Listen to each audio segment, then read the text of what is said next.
Confederacy of Dunks. Toronto Raptors. Scotty B. WeTheNorth, baby. What's up, everybody? Welcome to the Confederacy of Dunks basketball podcast. I'm your host, Freddie Rivas, here with co-host and producer Andy Hull, and special guest, my brother, actor, comedian, writer, improviser, entrepreneur, Miguel Rivas. What's up? And father of two.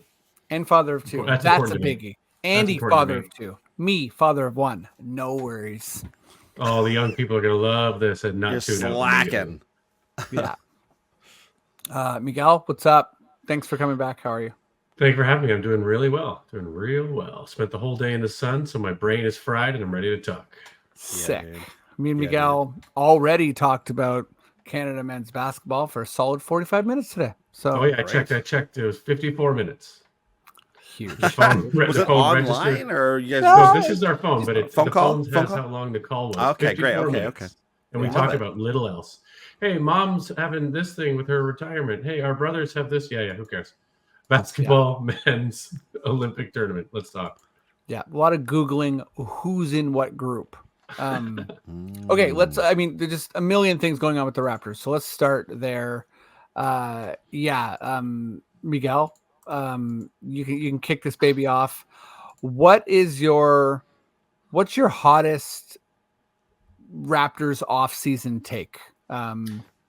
Just go for it. I can do a little bit of a recap, but I just want to sort of jump in.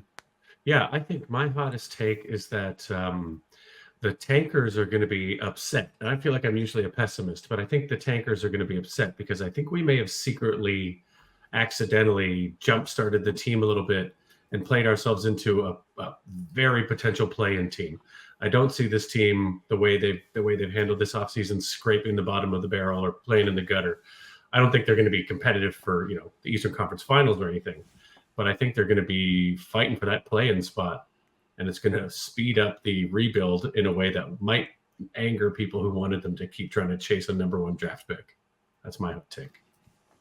It should be interesting. I think that this team, we'll see how everything works out. There's not a lot of data on how everyone's going to work together, but it's hard to be really bad in the NBA, and you sort of have to take your knees out before you even start the season if you want to be one of the very worst teams. And short of tons of bad chemistry and just guys not developing, this team's not projecting to be one of the worst teams. And there's a lot of the fan base that wants a scenario where we are trying to collect more picks than we have. We have all our picks now, right? But I think a lot of people do want us to do the OKC thing. And who knows? I think the season can go a lot of ways. Maybe Scotty rolls an ankle in the first couple of weeks and they're like, yeah, it's pretty bad. We're shutting him down. And, sort of like Shea Gilgeous style. But I don't know how hot that is because I think that this team does have talent.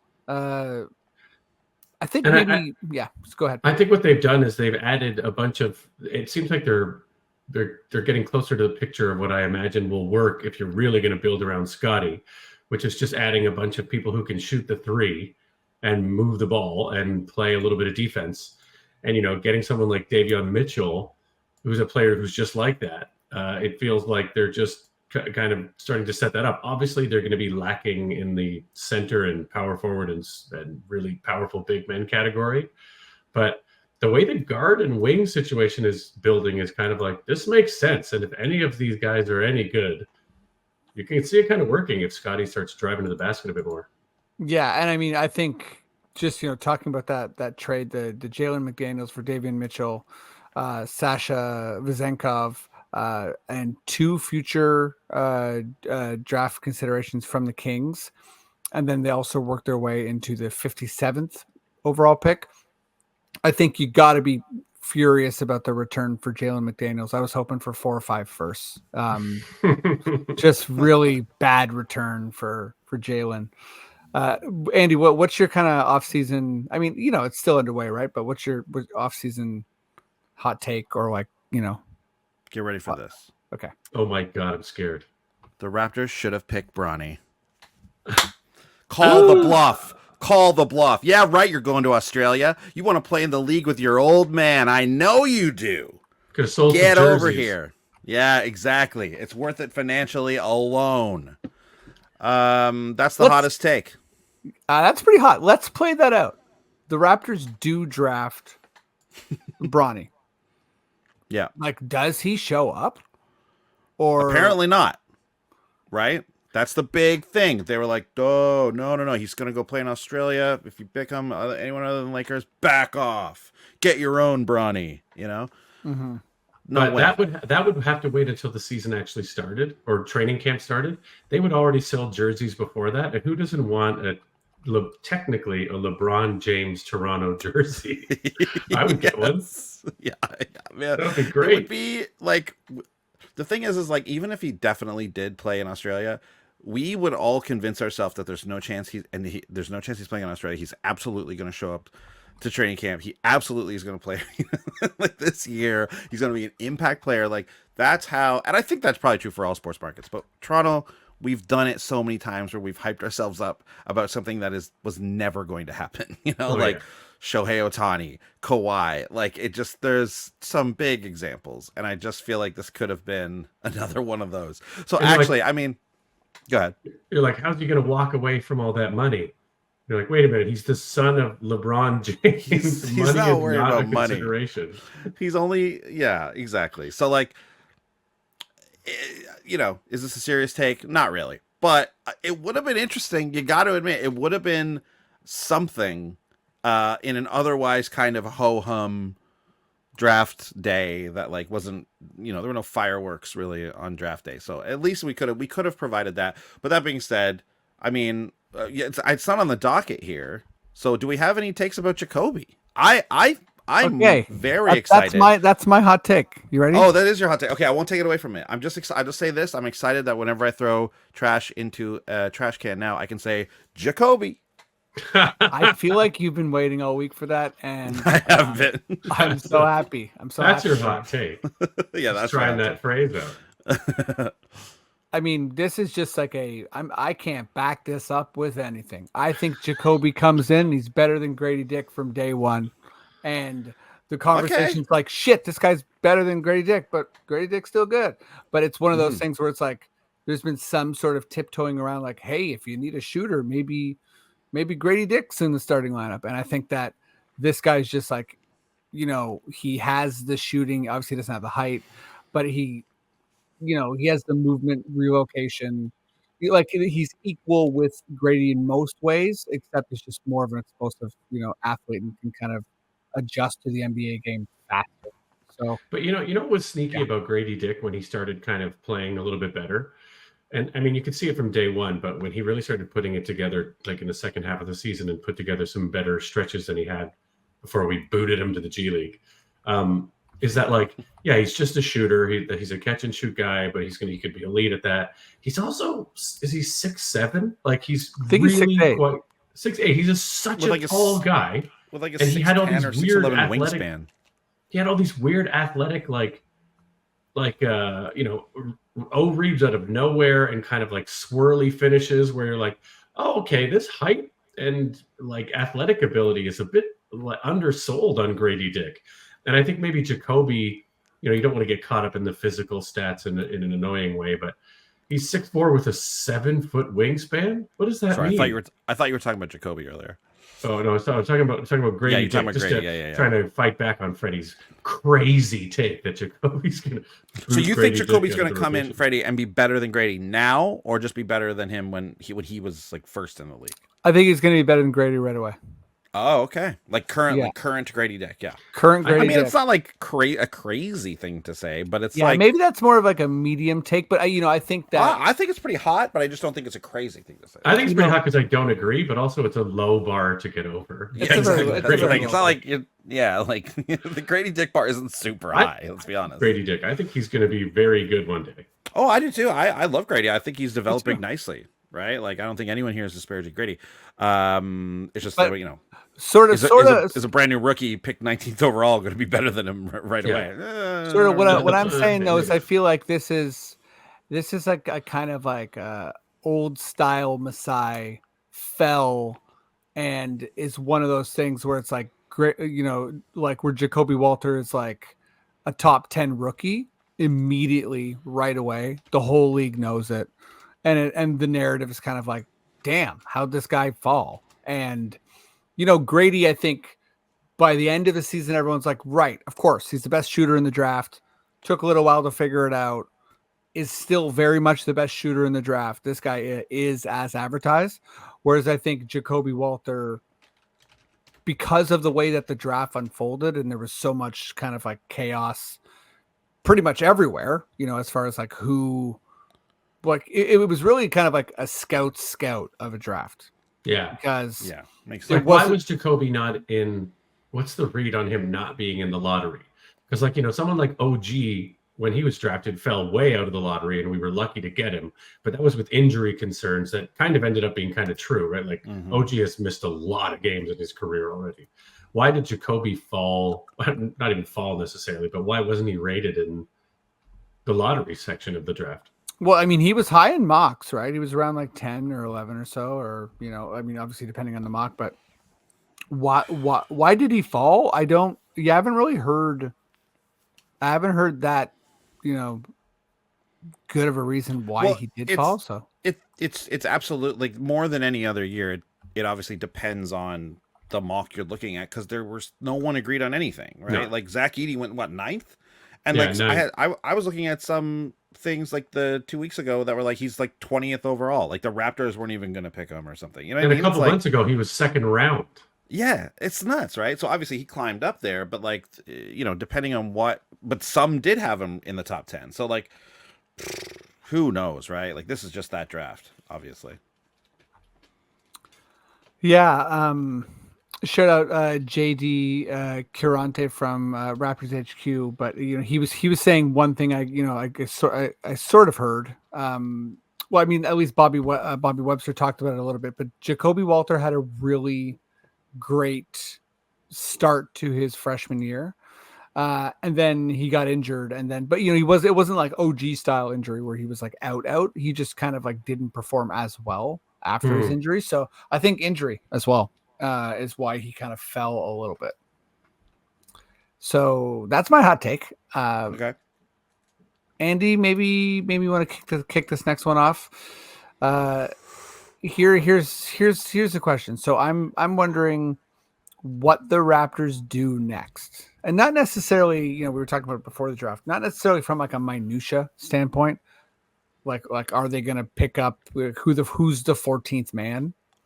Well, you know what I mean? Like I don't really I mean sure that will impact the roster kind of, but I'm more interested in like what the like from a bigger picture what happens next, if anything, this offseason. So I think it's pretty common for Raptors fans like ourselves to come on here after a disappointing season that, you know, we all kind of expected them to do a bit better than this. And then to be like, well, next year we're going to be better. Right. And I think that that's definitely in the cards. I think like just look at what happened to our team this year. Like our biggest guys were injured at times. People were missing time because of other crazy unfortunate family stuff that was happening, like the trades, the whole like the looming like knowledge that these free agents were going to be leaving, and so that like guys who were so near and dear to all of our hearts as fans and the organization, like that's a big thing. That's pure distraction. You got guys who are new with these old guys and stuff. Dennis Schroeder's John out Tay, here. Uncut Gem Porter. Yeah, exactly. You got Johnny Porter betting on games and fucking all this stuff. Like, what a nut season for the Raptors. So I definitely agree with those who are saying that, like, okay, this is gonna be a bounce back season in a way. I agree kind of with what Miguel was saying in that, like, we're not looking at conference finals even or NBA finals obviously, but we're looking at an improvement from last year for sure. And I mean, obviously we'd be happy to see them be anywhere near the play-in. So that I think it's possible. And the move that I want to see, so the move I want to see, I just want to see kind of what they're doing, adding pieces that are just supporting this core now that we have, right? I think somewhere down the line we're going to have to finagle another big star somehow, which who know how is that going to happen? It's never outside of Kawhi, it's never really happened. So yeah, we're looking at something like Kawhi, and because like obviously the draft pick thing, like if we get somehow a really high draft pick, the years might not work out. Anyways, so that's something that's like in the future. I think they're gonna try to do. We'll see how it happens. But in the meantime, here we go. The move I want to see the Raptors make. Let's bring back Kyle Lowry and DeMar DeRozan. Let's bring them back. They're free agents. Yeah, sure. Let's get them back here.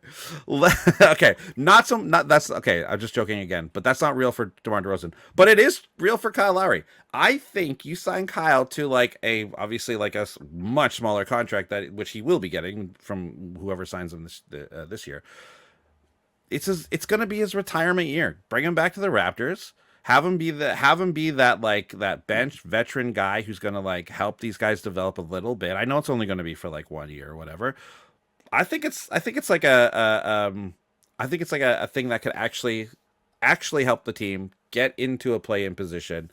I don't know how like what Kyle's like, a stock is like around the league. Like he was already bought out, right? He was already bought out by Charlotte, right? Oh yeah. He's free agent. He's just a free agent, yeah. Yeah. So, and what's he going to get? Like, what's the minimum for a guy his age? Like, I don't know. Whatever. I think it's like 2 or 3 million. Yeah, it's like 3, isn't it? Oh, that's way lower than I thought. Yeah, I think it's like 3 or something. Anyways, I think that's worth it for a guy like that, and then to have him close out his career, which he always said he wants to do in Toronto. I don't know. I think it would be cool. He already had his dream of playing in Philly too. Like he already did. Yeah, he did it, right? Yeah. I mean, you're not going back there. Like, I just don't think you're going to go to it. I don't think he's going to be one of these guys who's like, oh, a contender wants to sign him going into the playoffs. I just kind of don't see that happening this year. Anyways, it's not like a major, big, huge thing that I think is going to like impact the team for years and years and years. But I don't know. IQ, learning from Kyle Lowry being here, setting up, helping the culture like move on, move forward. I think it'd be interesting. I can get behind that. Hold on.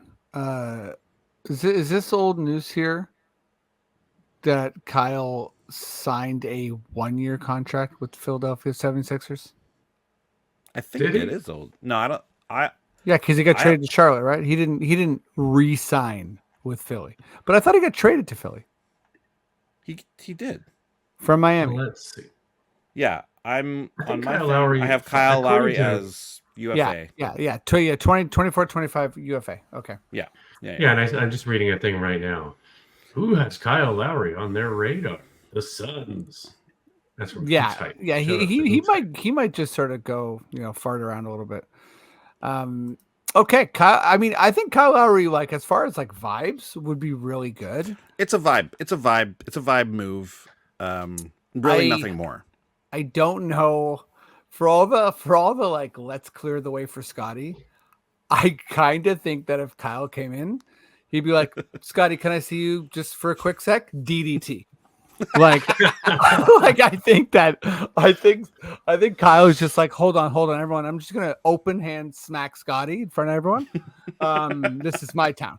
Like Kyle Lowry is so ornery, and like if people thought Fred had a tough time getting along with somebody, Lowry is totally the guy who would Kyle be would be.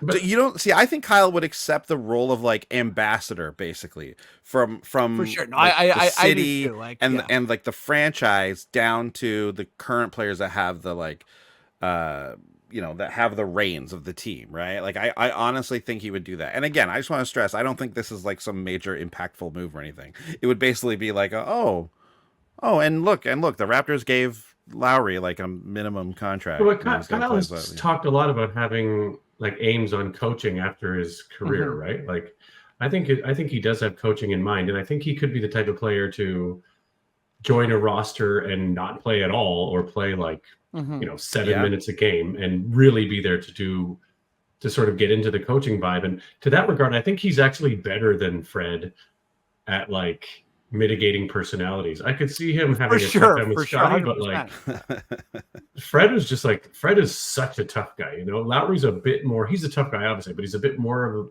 a politician. Like he knows how to play it out, He was better at talking to the refs and everything. I could see that relationship. Over under on Kyle Lowry giving Darko a diamond cutter. Diamond cutter.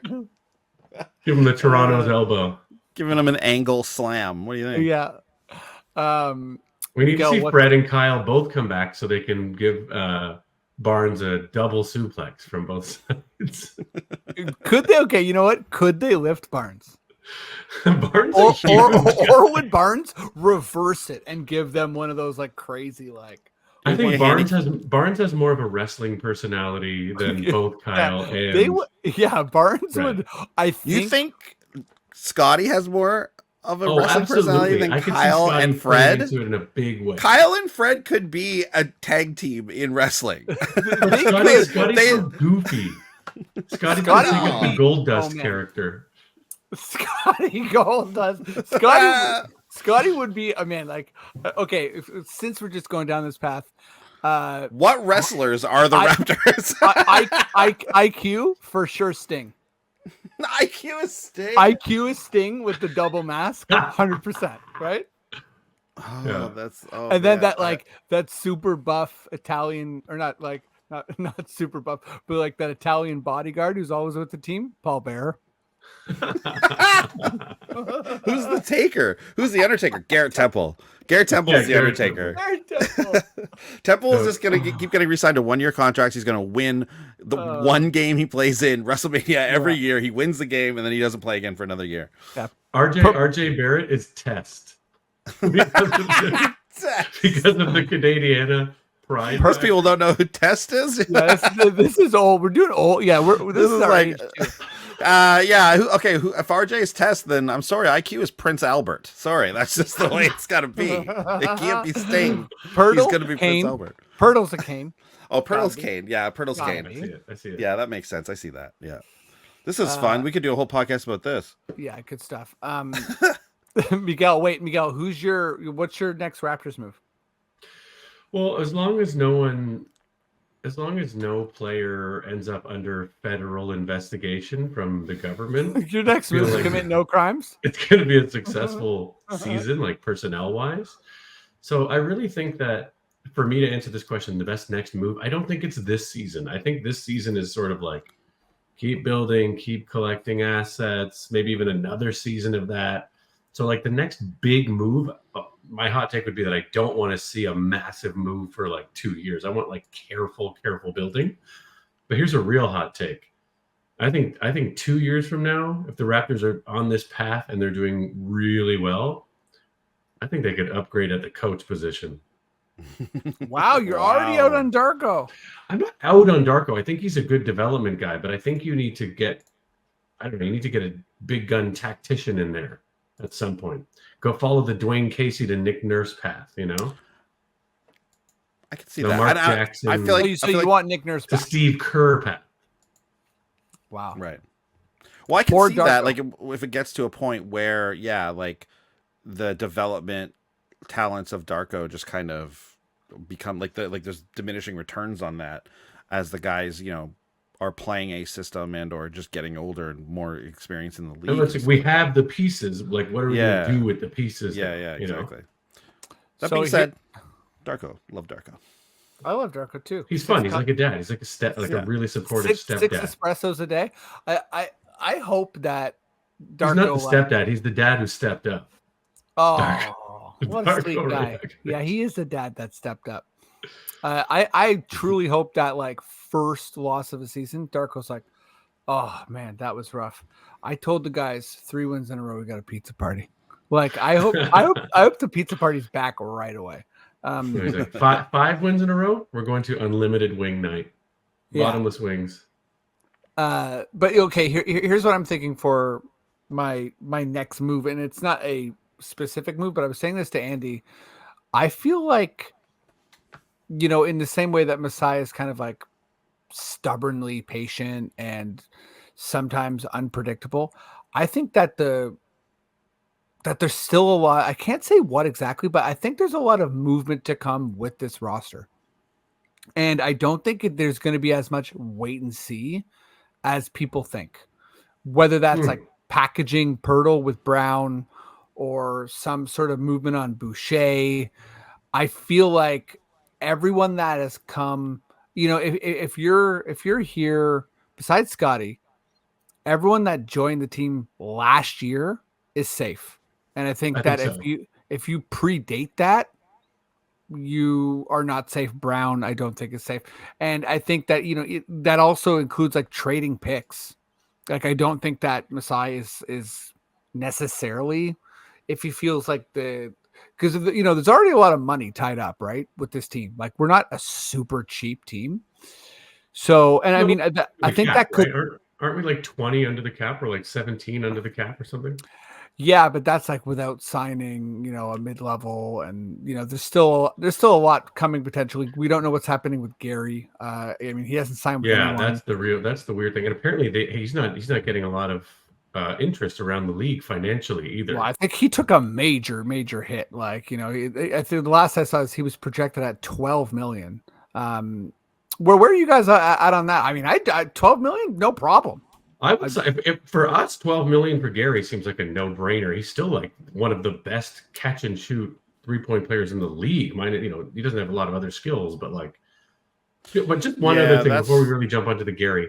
How wild is it that Boucher is still on the roster? Like, that feels impossible. He's staying. He's just sticking around. He's not going anywhere. But yeah, I think they should re-sign Gary if it's as low as 12. If there's no competitive offer out there pulling him away at a big price tag, why not? He's such a good shooter. I'm gonna throw away. Andy, did you have something? No, but I mean, I basically feel that. I read Michael Grange's piece talking about this earlier, where he said some anonymous GM source in the league was telling him that like he doesn't think Danny will even get a mid-level. Which is like kind of shocking to Raptors fans, I feel like, because of his previous contract and everything. So, but like how the league has Danny or Gary? Okay, listen. Off. You did it again. Before we recorded. Andy, what is going on here? Okay, yeah. Sorry, Andy's gonna. Did I say Danny? I meant to say Danny because I accidentally. You can watch mine and Freddie's faces go like. Because I accidentally said Danny Granger earlier when I meant to say was talking about Michael Grange, and I said Danny Granger, and Freddie was like, Danny Grange, like even former Pacer Danny Granger, and now I'm thinking of him again because of you. You fucks knew that. You got Danny Granger on the brain. I got Danny Granger on the brain, baby. We did a side eye look at each other as you did that, like amazing. Okay, Gary. The Gary's not going to get that money or whatever, so like, which is shocking to everybody, but that's apparently this is the way it's shaking out right now for the entire league. So weird. Look at JV's contract, right? Like, everyone's like, whoa, okay. But do you think Clay's I feel like contract falls in that. Do you think Clay's contract is small for what his legacy history is? Because he went to Dallas. Well, Dallas we can't be signing guys because they were once good. You know what I mean? Like, the only teams that will do that are the teams that they were good for, and only if they don't have anything else to do with that money, which I kind of think is what the Raptors are in right now. And it's obviously it's not the same thing as Clay, but like, yeah, we like Gary here, and so maybe we're gonna give him something more than the market is sort of pointing at for him right now. So yeah, and I think here we'll all be kind of like this, right? We'll be like, okay, yeah, great. If it's not costly, it's like, sure, why not? Yeah. Whereas I think the rest of the league might look at the contract and be like, this guy only shoots threes. Plus, he's still in those Gillette ads, right? Yeah, they got to keep him around for that. It won't make any sense. Who's going to be the bearded guy to Grady's smooth face? Yeah. He's not just in the Gillette ads, okay? If you watch Open Gym, they start with Gary being like, "Hey, welcome Raptors fans. This is Open Gym," and then the YouTube video starts. So he's got some other ads. He's got some other ads. Got some stuff going on. Yeah, don't worry about it. Yeah. Okay, let's jump to the NBA. We already kind of started, and I mean some major signings. I feel like there's a lot of big re-signings, a lot of consequential re-signings. Namely, right, Pascal, Maxi, The um, Maxi deal, you know, obviously, nobly. and OG, right? Obviously, the Bridges trade happened in between our last podcast, but I think um, I'm always more interested in who changes teams and kind of what that means. So, Miguel, let's start with you. Who is what's the most impactful, free agent to sign elsewhere for I whatever? think I think this is a no-brainer. I think it's Paul George going to Philly, like because he's there. He's supposed to be the second banana to Kawhi for so many years, and it didn't work out. And because Kawhi's down and hurt all the time, and Paul George has to kind of take over. But this is like I find that one of the hardest transitions players who are once dominant, all NBA potential level players. The hardest transition is to step down a couple rungs on the ladder where you're still in a huge part of the rotation, obviously, but you're not like the go-to guy or even the second banana. You're a contributor. And I find the best player. There we go. He's gone. See you later. Huge. Confederacy of Dunks. It has been 0 days since someone stalled out on our There's show. are guys that fit that role where they Here we can go. fill in. And so I feel like Paul Great. George. Okay, You now did I'm good, back. I feel like I'm Miguel, back. you stalled out, but I think it stopped at Paul George being like the biggest impact guy. Okay, so I feel like it's a player. Paul George is the most impactful guy. You can stitch that in right from that point. Paul George is the most impactful guy because he's now going to somewhere into a role he's never been before, which is third banana. He's behind Maxi and Embiid. And I think that's the role he needs to be in at this stage in his career, where he's not necessarily going to be the guy we expect to take over any game at any given point, but he still can, So I feel like that Philly team is suddenly a whole lot scarier with Paul George playing on that team. I think that's a no-brainer for me. I just want to point out that Paul George, Tyrese Maxey, and Joel Embiid make up 96.6% of the 76ers roster right now. So That's crazy. as far as salary, Wow. as far as salary goes, Well, they're just gonna they're So, looking for a ring right now. They're gonna blast way over the cap and just pay for it, right? Like you got to imagine. that's what they're doing. Yep. And I mean, to lose Tobias Harris and sub in Paul George is like a Come on. pretty massive upgrade. I think rightfully so. People have sort of, ripped on Philly for many years, but this, I think, is legit kind of like super team territory. And Miguel, I think this you're right. rocks, man. Well, I mean, also him leaving the Clippers is absolutely massive. And, I saw a lot of jokes like end of an era and people being like, they're actually, was never an era.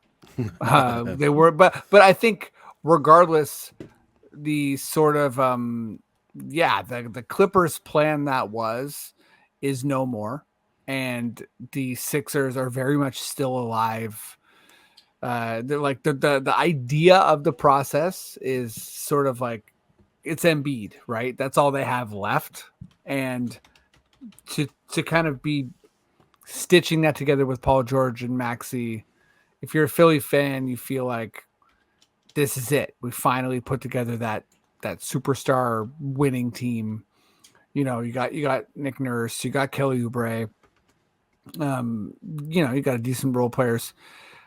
I think Paul George is the answer here. I think there's some other guys that change teams that are pretty significant as well. Andy, who's someone who's kind of big for you?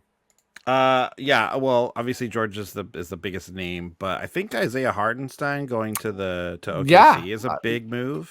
I love that move. And that's also like a big effect for both teams.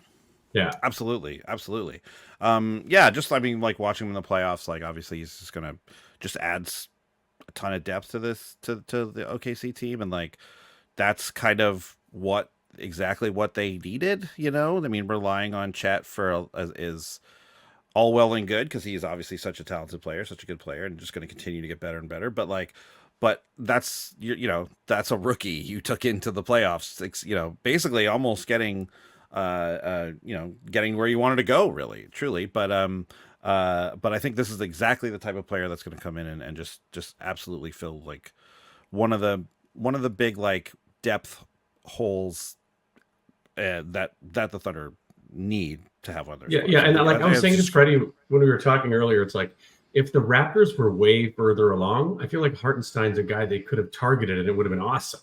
And so being far along and adding Hartenstein is like it makes a lot of sense, you know, especially since centers are so hard to come by.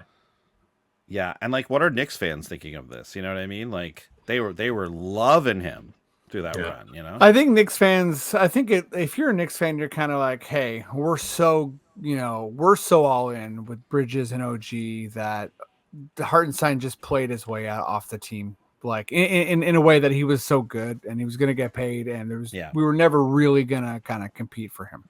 And this is great. This is how the NBA is supposed to work. Like one thing I'm a little surprised to like not hear from Knicks fans specifically is that like OG was injured a lot, and OG was injured a lot of his career, and OG is older now, and I love OG very much, but he misses a lot of games every year.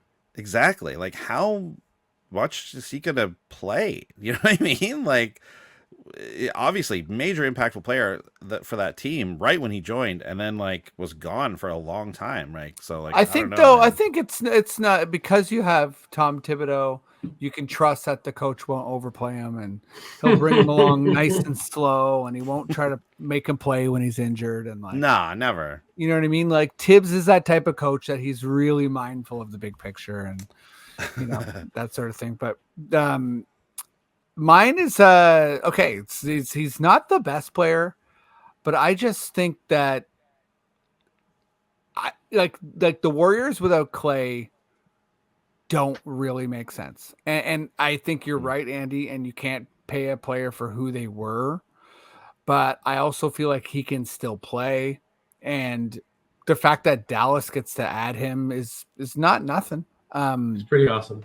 And yeah, I also just think if you're the Warriors, by the way, I mean, like, you know, this isn't the pick either, but I really like Chris Paul. Like, talking about a guy in a room, I like Chris Paul in San Antonio.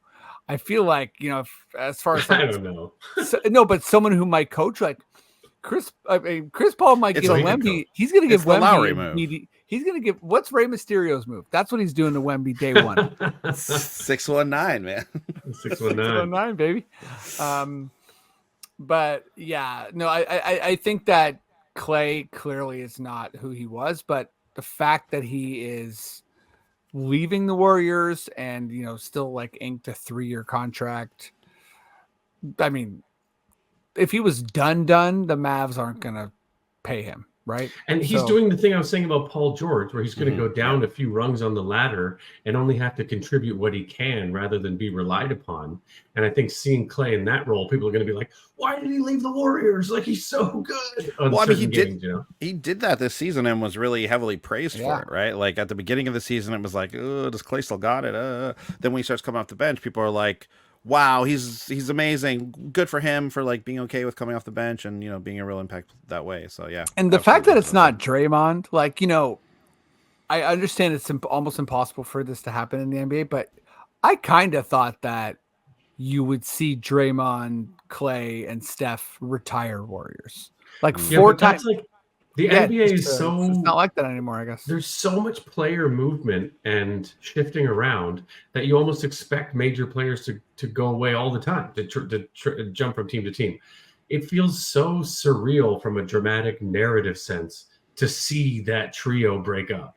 Like, that trio has been together for a long time. Yeah, 4 championships, 6 finals appearances. Crazy stuff. It's weirdly like, it's sad in like a nostalgic way, I guess. I don't know.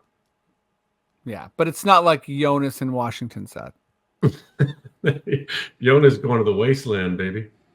Yikes. Listen, Jonas, 45 boards a game. Let's go. Okay, I sort of want to like end on a silly note here, but sorry, I forgot I had something to say. Okay, go. We haven't really mentioned anything about the Scotty signing. We haven't mentioned anything about his contract, and I specifically wanted to mention that we talked about it last week, didn't we?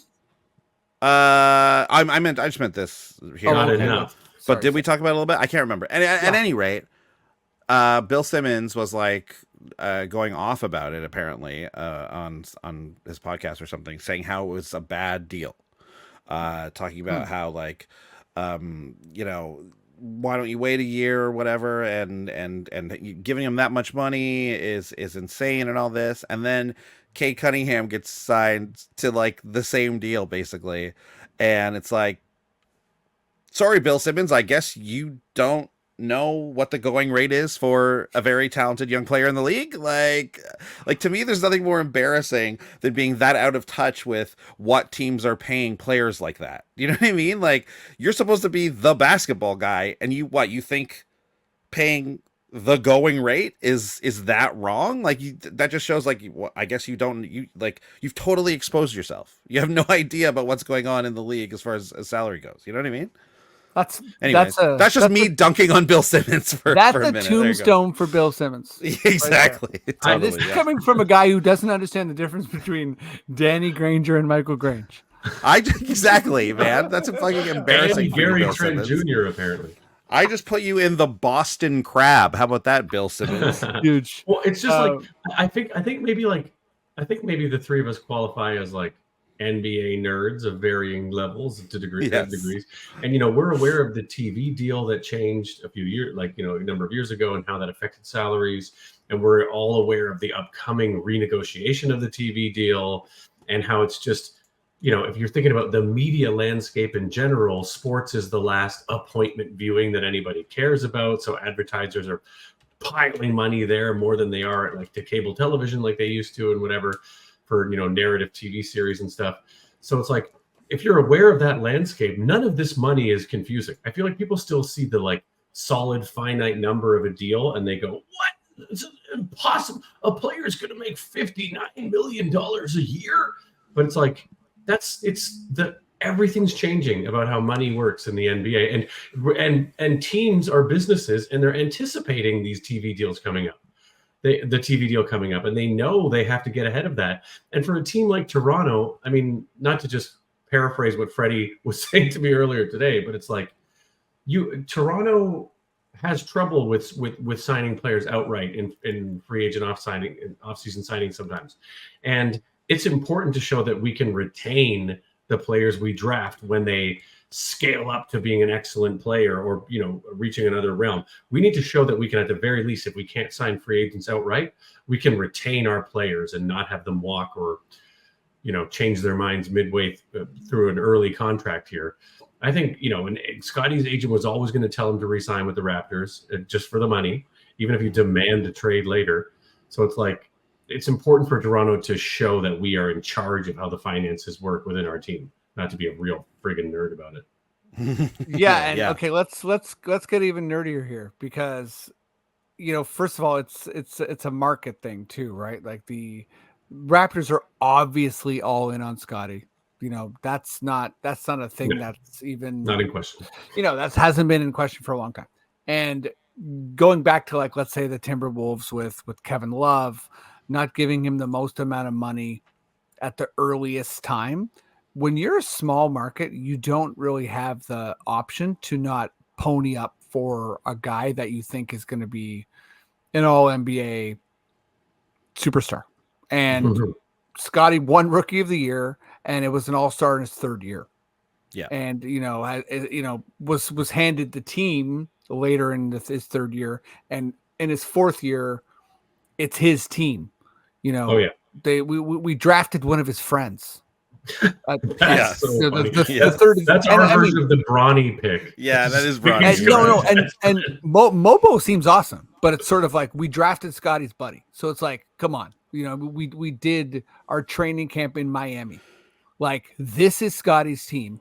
Emmanuel quickly when he re-signed Scotty's like my PG. So it's like everything, like if it's so the idea that you would try to like be clever with money and be like, you know what, Scotty, we've given you a lot, but we're not gonna extend you just yet. It's like who does Bill Simmons think that Toronto is?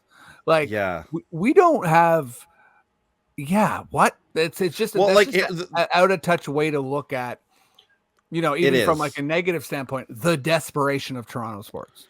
It is, and perhaps because I know Bill Simmons, like, is a smart guy. I actually like Bill Simmons as like a basketball guy and a pop culture guy. I like his stuff for the most part, but hearing him say this was like weird because I know he like sort of like likes and respects the Raptors. You know what I mean? Like he likes the Raptors fan base. He likes the franchise. Yeah, exactly.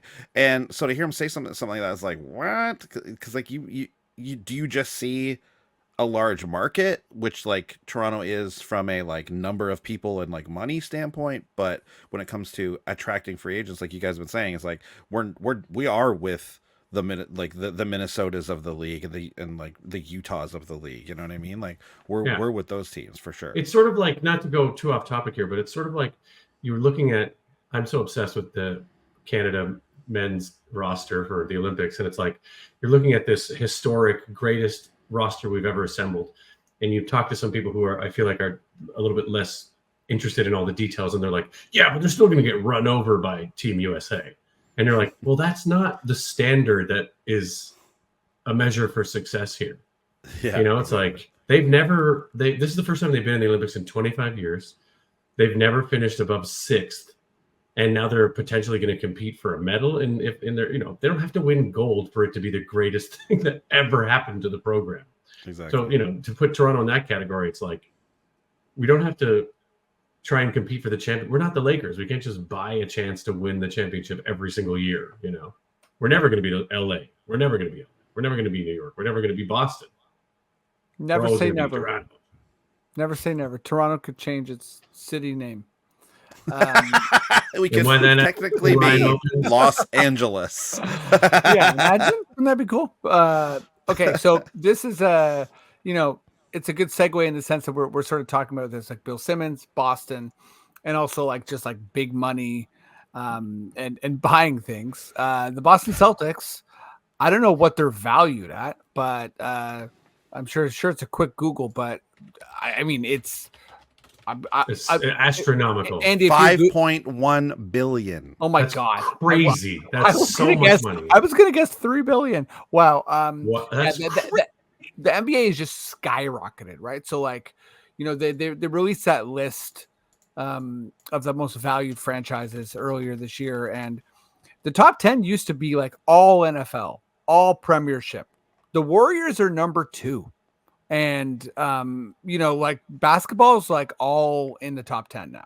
And, obviously still the NFL, like all 30 teams are, I think the lowest teams, like, I don't know, in the 40s or something or 50s. Yeah. The top 50 franchises, all 30 NFL teams. Yeah, very much. And, but anyhow, all that to say, here's my last question. I want you guys to like pitch me on what weirdo celebrity insane rich person is going to buy this team as their toy or whatever. Maybe if you got a group pitch, like this group of people, I'm into that. But yeah, Andy, let me go to you first. Who is going to buy the Boston Celtics that are listed at $3 billion? We shouldn't have talked about the list of like teams as far as like the most valuable NBA clubs, because now I have the list in front of me and I want to quiz you guys on it. So we should do that right after as a bonus. Okay, my answer is Donald Trump. Okay, anyways, who do you guys think? No. My answer you can't is afford Eric that. Are you kidding me? You can't afford that shit. Listen, if you want to do a quick quiz, let's do it. Okay, you guys. Let's answer this question, then we can do the quiz. Yeah, we'll answer the question first.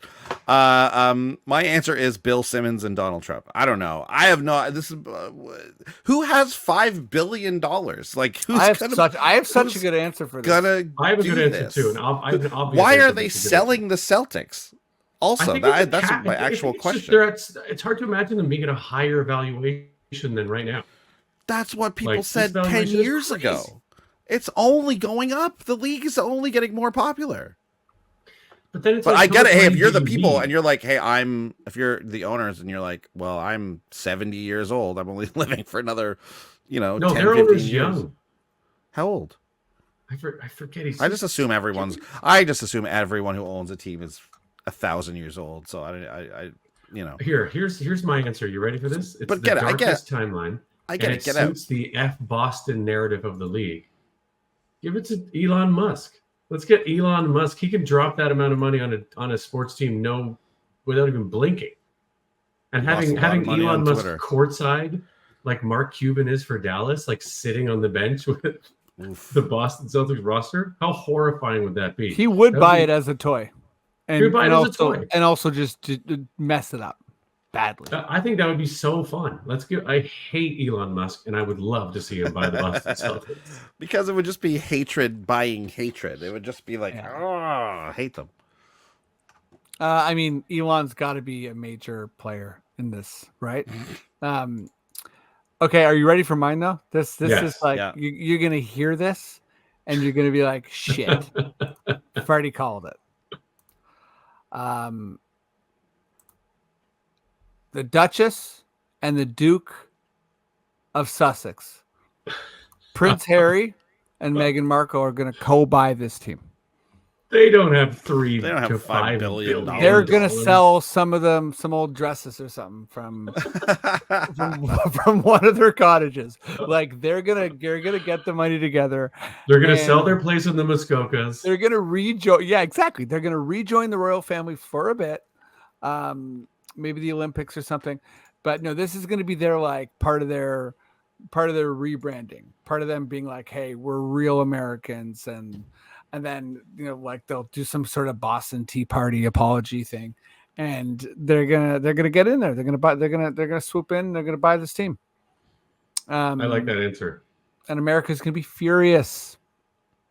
So that's my take. Do you have a real person, Andy, or are you just? I'm just reading about the Grusebeck family right now, who are the billionaire majority owners of the Boston Celtics. They invented the skateboard, right? Yeah, that's how they got their money. They invented the skate. They're just a bunch of skateboarders from that lived in weirdly enough lived in LA in like the 60s. Wow. Yeah. They were skateboarding in pools during the drought, and that's how they made their money. No, I don't know. I'm just like, I don't know. An alien and the Toronto pension, the teacher's pension plan. That's what's gonna buy. Tony Hawk. Yeah, there you go. I'm just trying to name billionaires over here. It's gonna be the first AI purchase. Yeah, People are gonna be like, but who actually Mr. Beast. Simone, wow. Deep Mr. cut. Beast is gonna buy it. Mr. Beast has. Whoever he's gonna be like, whoever takes their hand off of this giant ice cube last to own the Boston Celtics. And you get a $10,000 tip just for playing. There you go. Oh my god, I didn't know that's who Mr. Beast was for so long, but I'd seen tons of those videos, and then I saw he had a candy or something at the grocery store, and I was like, who's this guy? Who's Mr. Beast? And then a couple of days later I found out. All right, that was a good story by me. Now we're moving on to okay, Your pop quiz. Okay, so who do you guys so the Celtics are fourth as far as the NBA most valuable teams. But what do you know? I'm assuming you know the top three. Is this like all you kind of mentioned franchises in there? I want to know the top 10, but I'm just assuming you guys already know the top three because that's not even that hard. But this is not just basketball. You're talking specifically. I'm only NBA? talking about basketball. Just talking about all NBA. Sports. No, just NBA. Just basketball. The number one. Give me the top three teams in the NBA. The number one most valuable franchise must be the Lakers. Or Warriors. Sorry. Freddie's right. What? How is it? Yeah. The Lakers must be so valuable. Well, so who Warriors do you think is number 1, 2 and 3. Lakers 2, Knicks 3, Boston 4. Celtics. Okay, so far, you are correct, except that the Knicks and the Lakers are swapped. Knicks are 2. What? And Wow. this is okay. This might not like this. This is the ranking as of October 27th, 2022. So Okay, could it's be old, could possible be that old. some things have changed, be old. obviously, but this is just what's on Wikipedia. So and it's the Golden State Warriors are at 7.7 billion, the Knicks are at 6.6, and the Lakers are at 6.4. So it's very close. So those two are kind of interchangeable. Then you have Boston at 4.7. Can you name the next 6 teams? Okay, let's Doesn't have to be in order. Let's just name them. But if you get them in order, obviously that's better. Let's do it. Me and Miguel each get, let's say, what, 2 strikes? Okay. Yeah. You guys. You know, get the 2 old strikes. baseball, 2 strikes. The old baseball 2 strikes. Okay. We're working together here. Let's say, but okay. Yeah. Try and do it. Collectively, we get 3 strikes. Oh my Okay. There you God. go. Collectively, you Miguel. get 3. Miguel, you want to go first? Who do we think is at 5? Who do we think is the next most valuable? Who, I have a. Is what it- markets? Take a look is at the it- markets. It's pretty easy. I'm going to The go Miami Heat. The Miami Heat are not in the top 10. Wow. Okay. Wow. Okay. That's I'm that's going 2 with- strikes at once. I'm going with the Brooklyn Nets. The Brooklyn Nets are No not in way. the top 10. Wow. Okay.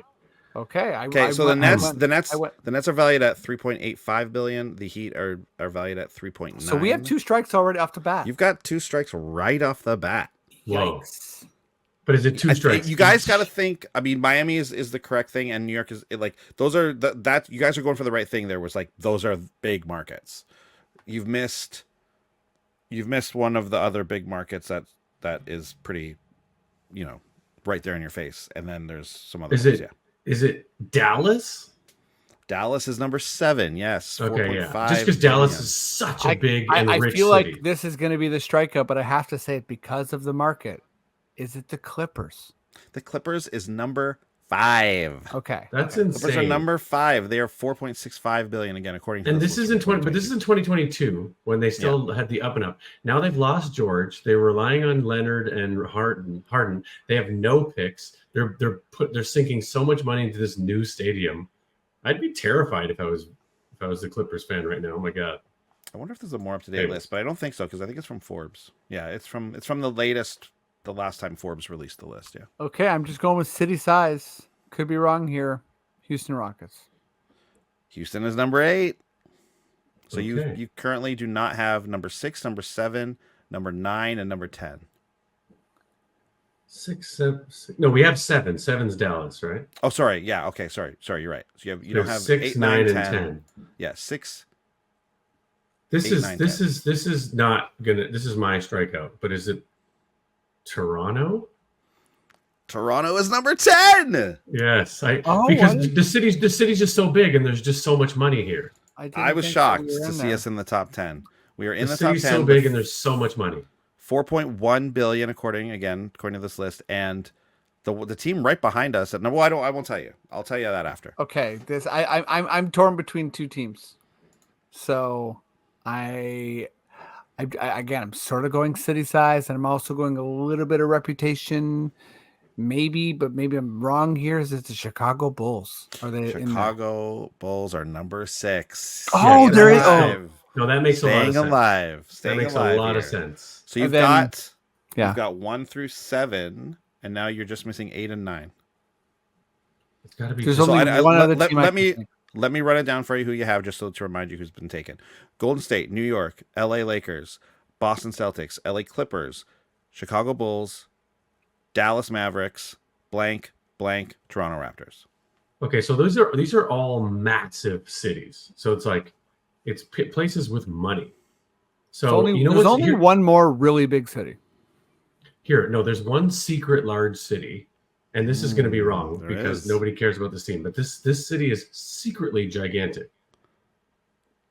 Wait, I have 2 guesses. So which one should I pick here? Okay, is it the Atlanta Hawks? That's what I was going to say. That is, you know what? That is a good guess, but Atlanta is not even in the top 20. Wow. Oh yeah. Atlanta always struggles to get people to go to their games, right? Because of like college teams. and Big shit. city, but they don't care. Shout out to the Falcons. Yeah. Atlanta Doesn't even crack $2 billion. Wow. Okay. There's one more secret big city in America that has an NBA franchise. There is kind of a secret big city. Nobody thinks of this as a big city. Think more in the line of market as opposed to city. Again, that's for one of them. The other one is just straight up a big city. So that you've got one big sort of market that also is a big city. Don't get me wrong, but there's also a big city. Philly. I'm going Philly. Philadelphia is number 9.